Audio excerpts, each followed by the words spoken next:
അങ്ങനെ defending champions royal Challengers ബാംഗ്ലൂരിൻ്റെ ഒരു champion പ്രകടനം തന്നെയായിരുന്നു ഇന്നലെ.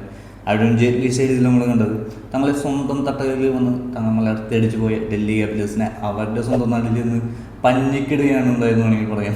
കഴിഞ്ഞ സീസൺ നമ്മൾ ഇതുപോലെ കണ്ടതാണ്. ഡൽഹി ക്യാപിറ്റൽസുമായുള്ള ആദ്യ മത്സരം RCB അവരുടെ സ്വന്തം ഹോം ഗ്രൗണ്ടിൽ തോൽക്കുകയും തിരിച്ച് രണ്ടാം മത്സരം ഡൽഹി അവരുടെ നാട്ടിൽ നിന്ന് പൊട്ടിച്ചിടുകയാണ് ഉണ്ടായത്. അപ്പോൾ ഈ ആദ്യ മത്സരത്തിൽ രാവിലെ ഒരു ഷോ ഓഫ് കാണിക്കണ്ടായിരുന്നു ഏമയുടെ ഗ്രൗണ്ടിൽ നിന്ന് വന്നിട്ട് മറ്റേ കാന്താര സ്റ്റൈൽ സെലിബ്രേഷനൊക്കെ. പക്ഷെ അത് കാണിച്ചത് ഷോ ഓഫ് ബാപ്പ് എന്ന് പറഞ്ഞ വിരാട് കോഹ്ലിയുടെ അടുത്താണ്. പുള്ളി അതിനേക്കാളും വലിയ ഷോ ഓഫ് അവിടെ ചെന്ന് കാണിക്കുകയും ചെയ്തു. അപ്പോൾ ഇന്നലെ പ്ലെയർ ഓഫ് ദി മാച്ച് ആയത് മറ്റാരുമല്ല, ബാംഗ്ലൂരിന് വേണ്ടി മികച്ച ബോളിംഗ് പ്രകടനം കാഴ്ചവെച്ച ജോഷ് ഹേസൽവുഡാണ്. ഇവിടെ 3.3 ഓവറിൽ 12 റൺസ് മാത്രം ഇട്ട് കഴിഞ്ഞ് KL രാഹുലടക്കം 4 ഡൽഹി ബാറ്റർമാരെയാണ് ഇന്നലെ ജോസ് ഹേസൽവുഡ് പുറത്താക്കിയത്. നിങ്ങൾ ഹേസൽവുഡ് അല്ല, ഹേസൽ ഗോഡ് എന്ന് വേണമെങ്കിൽ പറയാം. അമ്മാതിരി കൃത്യമായ ലൈനും ലെങ്ത്തിലും ഒരു പക്ഷേ ഓസ്ട്രേലിയൻ ടീമിന് വേണ്ടി പോലും ഇത്ര നല്ല ബോളിംഗ് കാഴ്ച വെച്ചിട്ടുണ്ടാവില്ല. അമ്മാതിരി ബോളിംഗ് ആയിരുന്നു നമ്മുടെ ഹേസൽവുഡിനൊക്കെ. പിന്നെ കൂടുതലെടുത്ത് പറയാവുന്ന ഒരു ബോളിംഗ് തന്നെയായിരുന്നു ഭുവനേശ്വർ കുമാറിൻ്റെയും. ആദ്യമുള്ള രണ്ടാമത്തെ ബോളിൽ സാഹിൽ പരാഖിനെ പുറത്താക്കിയ ആ ഒരു കിഡിലൻ യോർക്കർ ബോൾ, ഭൂയിയുടെ ഒരു പ്രൈം ടൈം അല്ലെങ്കിൽ ഒരു പഴയ പ്രതാപകരത്തെ ബോളിംഗ് ആയിരുന്നു ഇന്നലെ പുറത്തെടുത്തതെന്ന് വേണമെങ്കിൽ പറയാം. ഞാൻ കണ്ടാൻ്റെ പഴയ ഭൂവി എന്ന് പറയുന്ന പോലെ, അതായത് സൺറൈസേഴ്സിന് വേണ്ടി പഴയ ഇന്ത്യക്ക് വേണ്ടി എറിഞ്ഞ അതേ ഒരു വീടുമാശികൾ തന്നെയാണ് ഇന്നലെ ഭുവനേശ്വർ RCBക്ക് വേണ്ടി എറിഞ്ഞത്. അപ്പോൾ നമുക്ക് ഇന്നലെയാണ് ഡൽഹി ക്യാപിറ്റൽസ് വേഴ്സസ് RCB മത്സരത്തിൻ്റെ കൂടുതൽ വിശേഷങ്ങൾ വരും. അതിന് മുമ്പ് വീഡിയോ തുടർന്ന് കാണുക, ചാനൽ ഒന്ന് സബ്സ്ക്രൈബ് ചെയ്യുക, ലൈക്ക് ചെയ്യുക, മത്സരത്തെക്കുറിച്ചുള്ള അഭിപ്രായങ്ങളൊന്ന് കമൻറ്റ് ചെയ്യുക. ടോസ് നേടിയ RCB captain Rajat Patidar bowling തിരഞ്ഞെടുക്കുകയായിരുന്നു.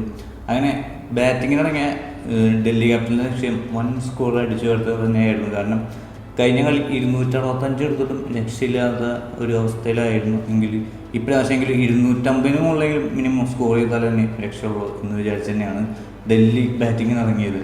പക്ഷേ ഡൽഹിയുടെ എല്ലാ കണക്കുകൂട്ടലും തെറ്റിയതെന്ന് പറയും. ആദ്യ ഓവറിൽ തന്നെ സാഹിൽ പരാഖിനെ നല്ലൊരു കിഡിലൻ യോർക്കറിലൂടെ ഭുവനേശ്വർ കുമാർ പുറത്താക്കിയായിരുന്നു. പിന്നീട് രണ്ടാം ഓവറിൽ വന്ന ഹേസൽവുഡ് കഴിഞ്ഞ മത്സരത്തിൽ 150+ സ്കോർ ചെയ്ത് IPL ഏറ്റവും ഉയർന്ന വ്യക്തിഗത സ്കോർ നേടിയ ഇന്ത്യൻ പ്ലെയറെ KL രാഹുലിനെ ആദ്യ ബോളിൽ തന്നെ ജിതേഷ് ശർമ്മയുടെ കൈകളിൽ എത്തിച്ച് പുറത്താക്കിയായിരുന്നു.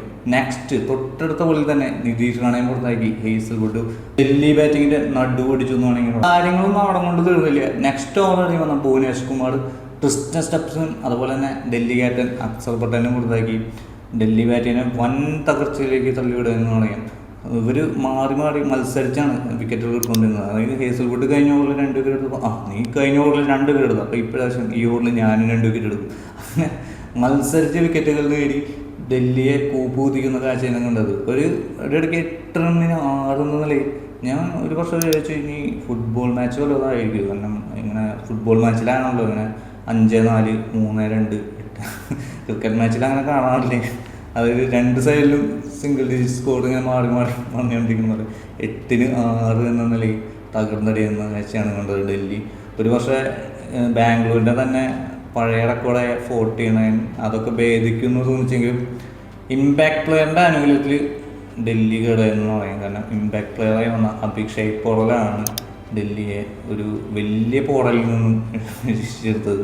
7ാം വിക്കറ്റിൽ ഒത്തുചേർന്ന അഭിഷേക് പോറലും ഡേവിഡ് മില്ലറും ചേർന്ന് 35 റൺസ് പാർട്ണർഷിപ്പും ഡൽഹിയെ IPL ചരിത്രത്തിലെ ഏറ്റവും കുറഞ്ഞ സ്കോറിൽ ഒതുക്കാമെന്ന RCBയുടെ വ്യാമോഹം വെള്ളത്തിലേക്കായിരുന്നു. ഇരുവരും ചേർന്ന് ഡൽഹിയെ വലിയൊരു തകർച്ചയിൽ നിന്നാണ് രക്ഷയെടുത്തത്. എന്നാൽ 9ാം ഓവറിലെ അവസാന ബോളിൽ റാസിക് ദാഡ് ഡേവിഡ് മില്ലറിൻ്റെ രക്ഷാപ്രവർത്തനങ്ങൾ അവസാനിപ്പിച്ചു എന്ന് വേണമെങ്കിൽ പറയാം. അവസാന ബോളിൽ ഡേവിഡ് മില്ലറെ പുറത്താക്കി ഒരു പാർട്ണർഷിപ്പ് ബ്രേക്ക് ചെയ്തു. പിന്നീട് ന്യൂസിലാൻഡ് ഫാസ്റ്റ് ബോളറായ കെൽ ജെയിംസൺ വന്നു. കെൽ ജെയിംസൺ ഒരു 6ഉം 4ഒക്കെ അടിച്ച് ജസ്റ്റ് ഒരു ക്യാമിയോ ബോൾ കളിക്കുന്നു. അങ്ങനെ ഒരു 75ലേക്ക് ഡൽഹി സ്കോർ എത്തിച്ചു എന്ന് വേണമെങ്കിൽ പറയാം.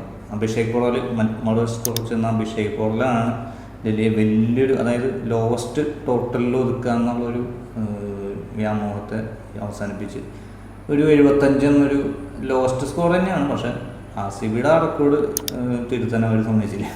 അങ്ങനെ 75ൽ അഭിഷേക് പോറൽ എത്തിക്കുകയായിരുന്നു. അങ്ങനെ ഡൽഹിയെ വലിയൊരു പോറലിൽ നിന്നും ഇമ്പാക്ട് പ്ലെയറായി വന്ന അഭിഷേക് പോറൽ എത്തിക്കുകയായിരുന്നു. 33 റണ്ണിൽ 30 റൺസാണ് അഭിഷേക് പോറൽ ഇന്നലെ ഡൽഹിക്ക് വേണ്ടി നേടിയത്. ജോഷ് ഹേസൽവുഡ് അതുപോലെ തന്നെ ഭുവനേശ്വർ കുമാർ എന്നിവരുടെ ഒപ്പം എടുത്തു പറയേണ്ട ഒരു പേര് തന്നെയാണ് സൂര്യ ശർമ്മയും കൂടി. 4 ഓവറുകളും 7 റൺസ് മാത്രം ഇട്ട് ഒരു മെയ്ഡിൻ ഓവർ അടക്കം കുൽദീപ് യാദവിൻ്റെ ഒരു വിക്കറ്റും അടക്കം 4 ഓവറിൽ വിട്ടു തുടങ്ങിയിട്ടുള്ളത് 7 റൺസാണ്. ഒരു T20 മാച്ചിലെ ഒരു ബോളിംഗ് പ്രകടനമാണ് 4 ഓവറിൽ 7, അതായത് 2 താഴെ economy. What A bowling department from RCB. അങ്ങനെ ഡൽഹിയുടെ 75 എന്ന സ്കോർ ജയിച്ച ക്യാപ്റ്റൻ കിങ് കോഹ്ലിയും അതുപോലെ തന്നെ ജേക്കബ് ബദലും കൂടി ഓപ്പണിംഗ് ആയി വരുന്നു. കെയ്ൽ ജാക്സണും ദുഷ്മന്ത് ജബേജയും ചേർന്ന് ആദ്യത്തെ 2 ഓവർ വലിയ കുഴപ്പമില്ലാന്ന് പറഞ്ഞു. എന്നാൽ 3-ാം ഓവർ കഴിയുമ്പോൾ കെയ്ൽ ജാക്സന് ബാക്ക് ടു ബാക്ക് 2 എണ്ണം പറഞ്ഞ 6. അതായത് എനിക്ക് ഏറ്റവും ഇഷ്ടപ്പെട്ടത് ആ 2ാമത്തെ സാധനമാണ് ജേക്കബ് ബദലിൻ്റെ, അതായത് സ്റ്റെപ്പ് ഡൗൺ ആയിട്ട് ഇറങ്ങുന്ന ഒരു പുൾ ഷോട്ട്, ഒരു കിണ്ണ സാധനം. ഇതിനിടെ വിരാട് കോഹ്ലി കൊടുത്താൽ ഒരു റണ്ണൗട്ട് ചാൻസ് ഡൽഹി മിസ്സാക്കിയായിരുന്നു. എന്നാൽ ആ ഓവറിൽ തന്നെ കെയ്ൽ ജെയിംസൺ ജേക്കബ് ബദലിനെ ടി നടരാജൻ്റെ കൈകളിലെത്തിക്കുകയായിരുന്നു.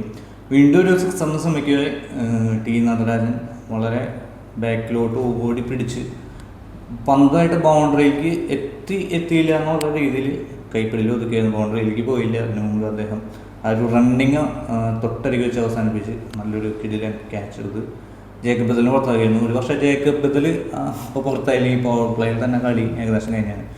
പിന്നീട് DDP ഷോ ആയിരുന്നു ഡൽഹിയിൽ അറേഞ്ച് ചെയ്ത് സ്റ്റേഡിയത്തിൽ കണ്ടത്. 5-ാം ഓവർ കഴിയുന്ന കെയ്ൽ ജാൻസനെ 21 റൺസാണ് ദേവദത്ത് പടിക്കൽ അടിച്ച് പറത്തിയെന്ന് വേണമെങ്കിൽ പറയാം. 13 പന്തിൽ 3 4ഉം 3 6ഉം ഉൾപ്പെടെ 34 റൺസാണ് ദേവദത്ത് പടിക്കൽ ഇന്നലെ ബാംഗ്ലൂരിന് വേണ്ടി നേടിയത്. ഇതിനിടെ വിരാട് കോഹ്ലി മറുവശത്ത് ഇങ്ങനെ നിൽക്കുകയായിരുന്നു. ഇപ്പോൾ എന്നോട് വിചാരിച്ചു, പുള്ളി അവിടെ നിൽക്കുക നല്ലൊരു കളി കണ്ടില്ലല്ലോ, നല്ലൊരു ഷോട്ട് കണ്ടില്ലല്ലോ, ഒരു 6 കണ്ടില്ലല്ലോ എന്ന് വിചാരിച്ച് നിൽക്കുമ്പോഴാണ് 7-ാം ഓവർ കഴിയുമ്പോൾ ടി നടരാജനെ ബാക്ക് ടു ബാക്ക് 2 6 അടിച്ച് കിങ് കോഹ്ലി ബാംഗ്ലൂരിന് വേണ്ടി കളി ഫിനിഷ് ചെയ്യായിരുന്നു നിങ്ങളെ. അതായത് കോഹ്ലി എന്നുള്ള 9000 റൺസ് IPL സ്കോർ ചെയ്തു ഇതുവരെ നേടിയത്. ഏറ്റവും കൂടുതൽ IPL ഏറ്റവും കൂടുതൽ റൺസ് നേടിയ താരങ്ങൾ റെക്കോർഡും ഇന്നലെ കോഹ്ലി സ്വന്തമാക്കായിരുന്നു. 9000 റൺസാണ് കോഹ്ലി നേടിയത്. അങ്ങനെ ഇന്നലത്തെ ആ ഒരു ജയത്തോടെ 12 പോയിന്റുമായിട്ട് റോയൽ ചലഞ്ചേഴ്സ് ബാംഗ്ലൂർ 2ാം സ്ഥാനത്ത് തന്നെ തുടരുകയാണ്. ആദ്യ സ്ഥാനത്ത് പഞ്ചാബ് കിങ്സ് തന്നെയാണ് 13 പോയിന്റായിട്ട്. ബാംഗ്ലൂരിൻ്റെ അടുത്ത മത്സരം വരുന്നത് ഇനി ഗുജറാത്ത് ടൈറ്റൻസ് ആണ്. കഴിഞ്ഞ ദിവസം ഗുജറാത്തിനെ പൊട്ടിച്ചിട്ടാണ്, ഇനി അവരുടെ തട്ടകത്തിലാണ് മത്സരം. അപ്പോൾ എങ്ങനെയുണ്ടെന്ന് അറിയില്ല. പിന്നെ ഇവരുടെ അതായത് ഡൽഹി ക്യാപിറ്റൽസിൻ്റെ അടുത്ത മത്സരം വരുന്നത് രാജസ്ഥാൻ റോയൽസ് ആയിട്ടാണ് May 1. അപ്പോൾ അടുത്തൊരു മാച്ചിൽ വിശേഷങ്ങളുമായി വീണ്ടും കാണാം. അതുവരേക്കും ബൈ.